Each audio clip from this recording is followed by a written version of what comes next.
Hi అండి. ఈరోజు short log వచ్చేసరికి ఏంటంటే ఈ మినపప్పు వచ్చేసరికి దోశలకైతే నానబెడదామనేసి పెడుతున్నాను.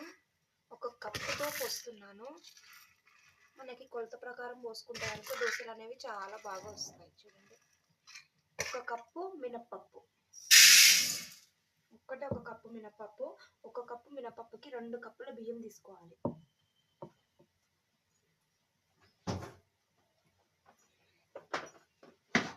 ఈ బియ్యము నిన్న అత్తయ్య మామయ్య అయితే ఊరి నుంచి వచ్చారు.